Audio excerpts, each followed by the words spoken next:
Kuna mambo wengine mmekaa nayo miaka na miaka, unaogopa kuongea, hujawahi kuongea hata na mtu, ni jinamizi hilo. Wewe huwezi kujua, lakini itaendelea kukutesa maisha yako yote.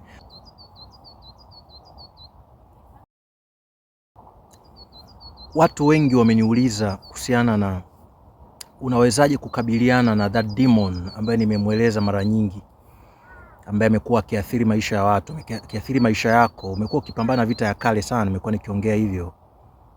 And that demon ndio imejidhihirisha kwako kama abuser, that narcissist. Yule ni mtu lakini anakuwa amekamatwa na that demon, ile nguvu ile ndio inajidhihirisha kwako kama the spirit of lust, ile tamaa kali ambayo huwezi kuiongoza wewe mwenyewe, na inakuwa kama gereza ambalo limekufunga. Ndio inajidhihirisha kwako kama addictions za namna mbalimbali. Ndio inajidhihirisha kwako kama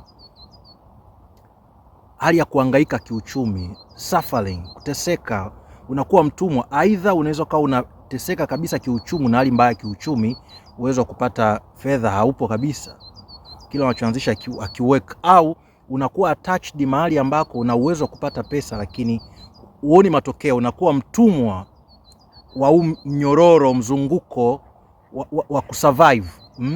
So sasa angalia, that demon nazungumza, hiyo nguvu mbaya hiyo is something outside, ni nguvu ambayo iko nje, lakini ukweli ni kwamba inafanya kazi kutokea ndani yako. Kumbuka, kama ndani yako hakuna adui, ukimshinda adui aliye ndani yako, adui wa nje hana nguvu, hawezi kuwa na nguvu kwenye maisha yako.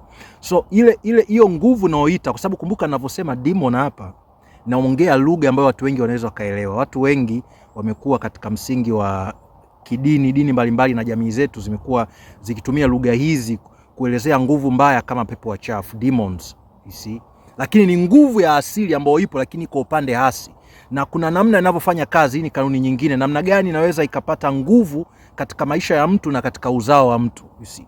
So ni nguvu iliyo nje, lakini ili ulete matokeo kwenye maisha yako, yale matokeo mabaya sasa ambayo tunasema haya, unakuwa mtumwa, inafanya kazi kupitia vivuli vilivyo ndani yako.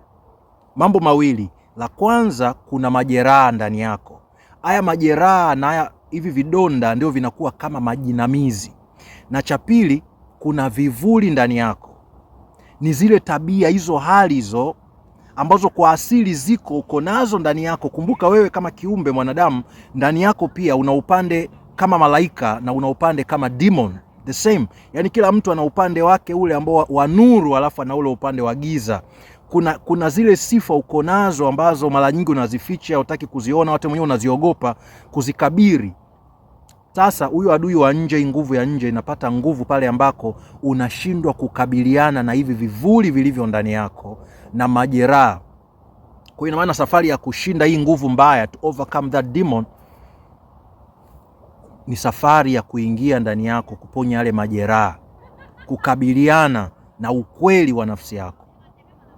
Vita halisi unaopambana nayo haiko nje, vita halisi unaopambana nayo iko ndani yako.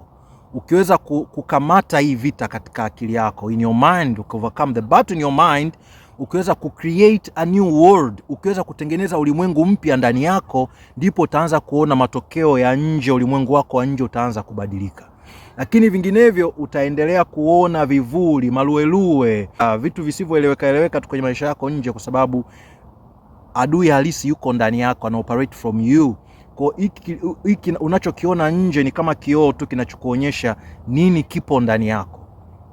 Kwa hiyo njia ya uhuru, the way to freedom, ni kuweza kuponya yale majeraha ndani yako na kukabiliana na vivuli, zile hali, zile tabia ambazo umekuwa ukiziogopa kuzikabili, zile hisia ambazo umekuwa ukiogopa kuzikabili, ule ukweli ambao unaogopa kuongea kwa mtu yoyote. Kuna mambo wengine mmekaa nayo miaka na miaka, unaogopa kuongea, hujawahi kuongea hata na mtu, ni jinamizi hilo. Wewe huwezi kujua, lakini itaendelea kukutesa maisha yako yote. So what I'm doing, it's psychological, ni jambo la kisaikolojia, na huwezi kutenganisha saikolojia, kiroho na mwili.